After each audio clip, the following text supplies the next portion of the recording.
So that's the situation on the ground as it stands now, and it's a harsh and brutal reality. The propaganda, the falsehoods, the convenient narratives that have been fed to the public, it's all unraveling. The truth of the matter is that war is never as simple or clear-cut as politicians and media might want us to believe. There are no pure villains and pure heroes. There's only human beings caught up in a complex and terrible struggle. And the Ukrainians are suffering not because they're weak or cowardly or misguided, but because they're human, because they're fighting a brutal and difficult war and facing immense challenges. And we need to recognize that reality and not just blindly accept the simplistic and often biased narratives that are being pushed. Let's think about the human cost here, about the soldiers who have been killed, about the tens of thousands of amputees, about the crowded hospitals, about the platoon and company level units who are surrendering not out of some lack of will or courage, but out of a desperate need to save the wounded, to prevent even more unnecessary loss of life. And let's also recognize the humanity on the other side, the fact that the Russians are treating the Ukrainian prisoners fairly, that they're not abusing or mistreating them, that they're recognizing their common humanity, even in the midst of this terrible conflict. This is not about glorifying or demonizing one side or the other. It's about recognizing the complexity, the nuance, the humanity of the situation. It's about understanding that war is never as simple or as clear-cut as we might like to believe, that it's never just a matter of good guys and bad guys, of heroes and villains. And it's about understanding that the simplistic narratives, the lies and distortions that are often fed to the public, they don't serve anyone's interest. They don't help us understand the reality on the ground. They don't help us make wise or informed decisions. They don't help us find a path towards peace and reconciliation. So let's be clear-eyed and honest about what's happening. Let's recognize the human cost, the complexity, the tragedy of the situation. And let's strive for a more thoughtful, more nuanced, more compassionate understanding, one that recognizes the humanity on all sides and seeks to find a path forward that can bring an end to the suffering, the bloodshed, the destruction. Because in the end, that's what really matters, isn't it?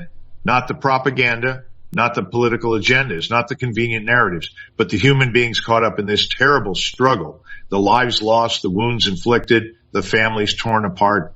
Let's not lose sight of that reality, and let's strive to approach this conflict and others like it with the wisdom, the empathy, the humanity that it demands. That's the challenge we face, and it's a challenge we must meet if we are to build a world that truly values and respects the dignity and worth of all its people. Positions, or when you're diluting standards to achieve other goals that have nothing to do with military effectiveness, you don't build cohesion when you're constantly changing the rules, when you're undermining the confidence and trust that soldiers must have in their leaders and in each other. The decline in readiness and discipline and cohesion, it's not just a theoretical concern.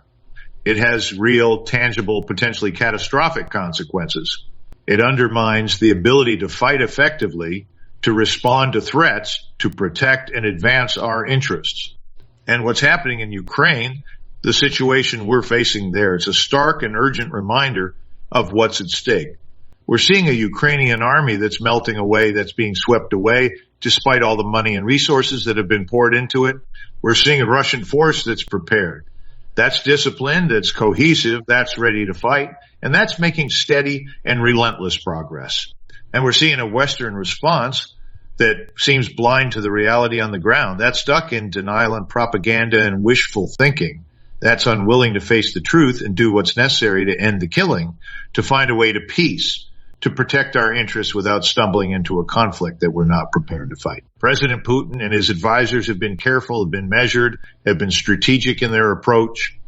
They've been building up their forces, preparing for different contingencies, making steady progress without overreaching. They're not looking for a war with NATO or the United States.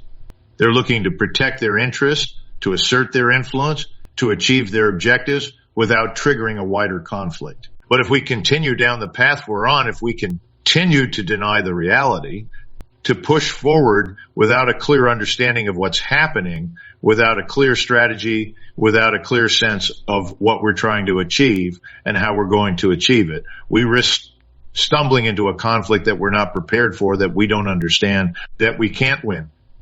And the consequences of that For us, for NATO, for the people of Ukraine, for the stability and security of the region and the world. They could be devastating. They could be a tragedy of historic proportions. So we need to wake up. We need to see the situation clearly, to understand the stakes, to recognize the challenges, to acknowledge the limitations and failures of our current approach. We need to build a strategy that's based in reality, that's informed by a clear understanding of what's happening on the ground, that's focused on achievable goals, that's committed to ending the killing and finding a path to peace. We need to rebuild our readiness, our discipline, our cohesion. We need to invest in our military, in our people, in our capabilities, in our strategy. We need to recognize that military effectiveness is not just about money or technology or numbers. It's about the human factors, the intangibles, the things that make soldiers fight and win. And most of all, we need to recognize that the path we're on, the path of denial and wishful thinking and reckless action, it's a path that leads to disaster.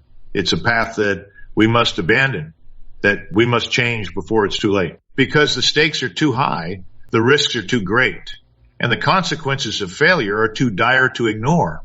We must see clearly, act wisely, and move forward with a sense of purpose, with a commitment to our values, with a determination to protect our interests and our allies, with a dedication to peace and stability and human dignity, to fight in modern warfare.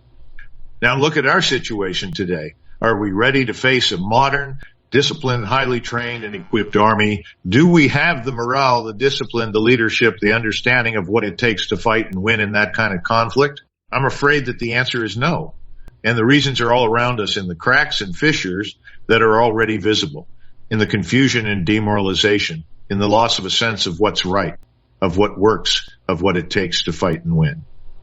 We've been rewarding people for things other than character, competence, and intelligence. We've been prioritizing other goals, pushing other agendas, diluting our standards, dividing our forces, undermining our readiness. And the consequences are already being felt, and they will only become more severe, more damaging, more catastrophic if we go to war in this state. We need to recognize the reality of our situation. We need to understand the challenges and the risks. We need to see the cracks and fissures for what they are. Warning signs, urgent calls to action, signals that we need to change course, that we need to rebuild, to reform, to refocus.